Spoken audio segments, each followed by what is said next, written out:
Rest house के आगे जैसे ही फॉरेस्ट ऑफिसर गजेंद्र सिंह की जीप रुकी तो रेस्ट हाउस का चौकीदार मलखान जीप के पास आकर बोला, नमस्ते साहब। तभी जीप का ड्राइवर सुखबीर जीप से उतरा और मलखान से बोला, कैसे हो मलखान? मलखान बोला, अच्छा हूँ ड्राइवर साहब। सुखबीर बोला, ये है हमारे नए साहब, ये इस इलाके का दौरा करने आए हैं और 2-4 दिन यहीं रुकेंगे। मलखान बोला, जी बहुत अच्छी बात है। सुखबीर बोला, तो साहब का सामान जीप से उतारकर कमरे में पहुंचा दो। मलखान बोला, जी साहब। और ऐसा कहकर मलखान ने फॉरेस्ट ऑफिसर गजेंद्र सिंह का सामान जीप से उतारा और रेस्ट हाउस के कमरे में रखकर बाहर आ गया। और फिर उसने पूछा, साहब आप लोग चाय वगैरह लेंगे? सुखबीर बोला, मैं तो चाय नहीं लूँगा, तुम साहब को चाय पिलाओ, मैं तो अब चलूँगा क्योंकि मुझे वापस भी लौटना है। फॉरेस्ट ऑफिसर गजेंद्र सिंह बोले, ठीक है सुखबीर, तो अब तुम जाओ और शनिवार को मुझे वापस लेने आ जाना। सुखबीर बोला, ठीक है साहब, तो मैं अब चलता हूँ। और ऐसा कहकर सुखबीर जीप में बैठा और फिर जीप स्टार्ट करके वो चला गया। उसके जाते ही मलखान ने गजेंद्र सिंह से पूछा, साहब चाय के साथ कुछ पकोड़े वकोड़े लेंगे तो मैं तल दूँ? गजेंद्र सिंह बोले, नहीं, मैं सिर्फ चाय लूँगा। मलखान बोला, ठीक है साहब। और ऐसा कहकर मलखान रसोईघर की तरफ चला गया और forest officer Gajendra Singh rest house के बरामदे में पड़ी कुर्सी पर जा बैठे। मलखान कुछ ही देर में चाय लेकर हाजिर भी हो गया। तब गजेंद्र सिंह ने उससे पूछा, तुम यहाँ अकेले रहते हो? मलखान बोला, हाँ हुजूर। गजेंद्र सिंह ने पूछा, बीवी बच्चे कहाँ रहते हैं तुम्हारे? मलखान बोला, साहब क्या बताऊं, बीवी 2 बच्चों को छोड़कर किसी के साथ भाग गई। गजेंद्र सिंह ने पूछा, तो बच्चों की देखभाल कौन करता है, क्योंकि तुम तो यहाँ अकेले रहते हो? मलखान बोला, जी मेरी माँ करती है। गजेंद्र सिंह ने पूछा, तुम्हारी पत्नी क्यों भाग गई? मलखान बोला, साहब अब क्या कहूँ, औरत जात का क्या भरोसा। कोई शहरी बाबू आया था तो उसकी लच्छेदार बातों में आकर मुझे छोड़कर भाग गई। ये कहते कहते मलखान रुआसा हो गया। मलखान से बातें करते करते गजेंद्र सिंह की चाय खत्म हो गई तो वे मलखान से बोले, मैं ज़रा इलाके का चक्कर लगा कर आता हूँ। मलखान बोला, ठीक है साहब, लेकिन झील किनारे जो बंगला है ना, उस ओर मत जाइएगा, वो जगह ठीक नहीं है। आप यहाँ नए हैं इसलिए कह रहा हूँ। गजेंद्र सिंह ने पूछा, क्यों, वो जगह ठीक क्यों नहीं है? मलखान बोला, लोग कहते हैं कि वो जगह भूतिया है, वहाँ आत्माएं भटकती है। गजेंद्र सिंह बोले, ये सब बेकार की बातें हैं, मैं ये सब नहीं मानता। मलखान बोला, अगर आप इन सब बातों को नहीं मानते तो भी अंधेरा होने से पहले यहाँ लौट आइएगा। फिर गजेंद्र सिंह घूमने निकल गए और आखिरकार उस झील की ओर भी पहुँचे जहाँ पर एक पुराना बंगला था। अब गजेंद्र सिंह मलखान की बातों को दरकिनार करते हुए उस बंगले की ओर बढ़ चले। सूरज अभी ढला नहीं था, इसलिए उन्होंने सोचा, बंगले के भीतर जाने में क्या बुराई है, क्योंकि अभी अंधेरा नहीं हुआ है। और वे उस पुराने बंगले के दरवाजे खोलकर भीतर घुस गए और उन्होंने देखा कि वहाँ चमगादड़ों का बसेरा है। और अब उन्हें उस हवेली के भीतर ठंड का एहसास होने लगा। उन्हें इतनी ज़ोर से ठंड लगी कि वे ठंड से कांपने लगे। तभी उन्हें किसी के रोने की आवाज़ सुनाई दी। तो उन्होंने पूछा, कौन कौन है? वे उस रोने वाले इंसान को ढूंढते हुए दूसरे कमरे में पहुँचे, लेकिन उन्हें वहाँ भी कोई नहीं दिखा। लेकिन आवाज़ अब भी आ रही थी। वे धीरे धीरे बंगले के और भी कमरों में गए, लेकिन तब भी उन्हें वहाँ कोई नहीं दिखा। लेकिन बच्चों के रोने की आवाज़ अब भी आ रही थी। अब धीरे धीरे रोने वालों की आवाज़ बढ़ने लगी और वो आवाज़ पूरे बंगले में गूंजने लगी।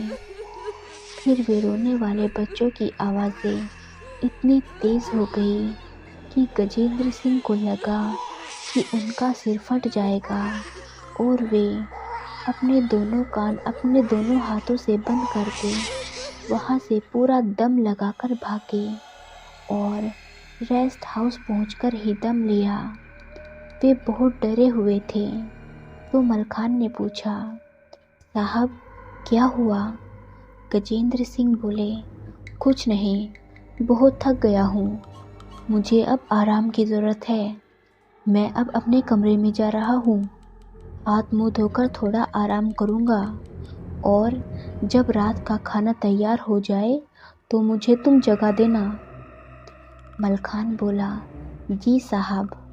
और ऐसा कहकर मलखान अपने काम में लग गया और इधर गजेंद्र सिंह हाथ मुँह धोकर कपड़े बदलकर बिस्तर पर लेट गए। वे थके हुए थे, इसलिए उनकी फ़ौरन ही आँख लग गई और तभी उन्हें फिर से किसी बच्चे के रोने की आवाज़ सुनाई दी।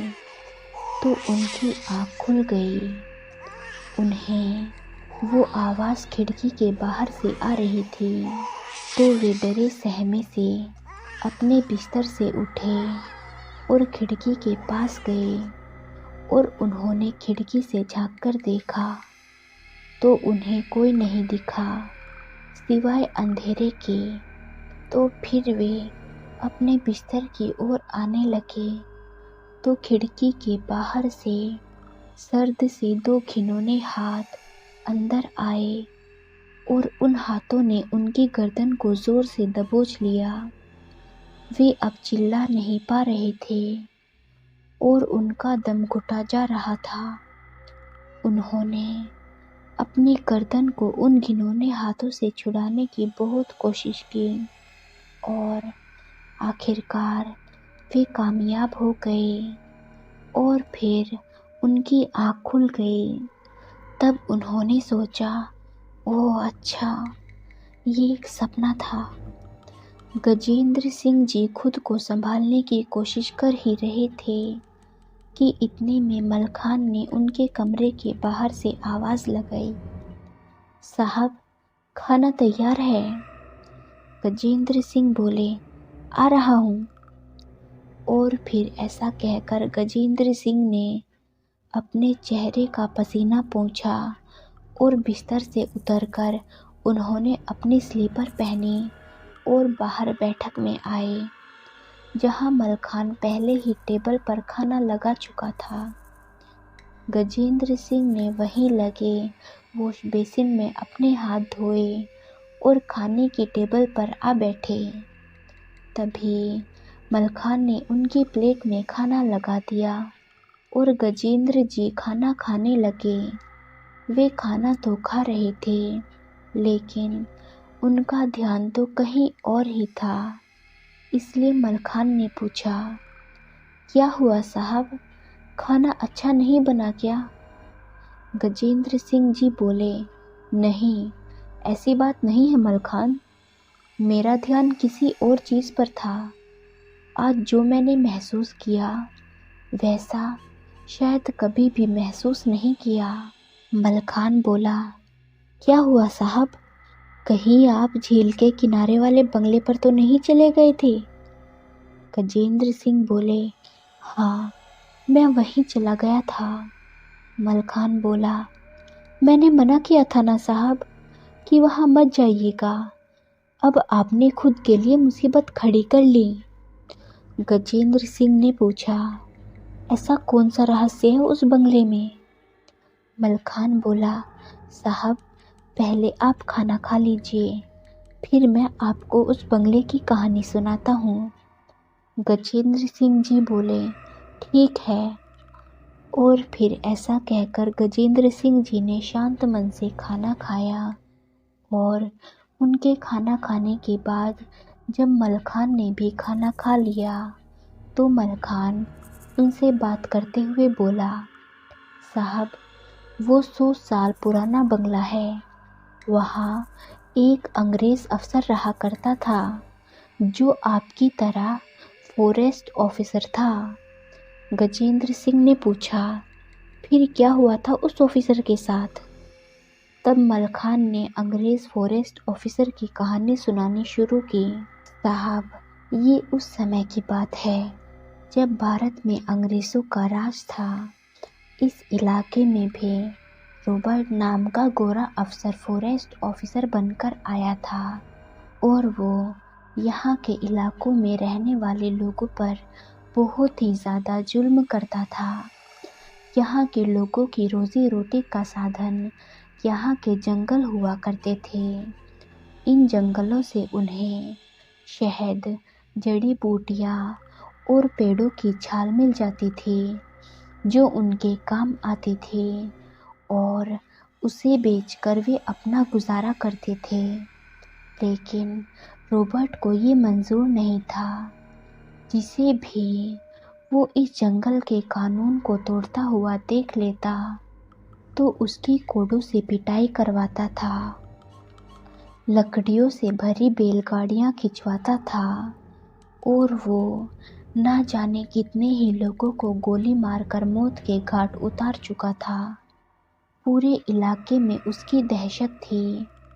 इसी तरह एक बार एक बुढ़िया उसे इस जंगल में लकड़ी काटती दिख गई।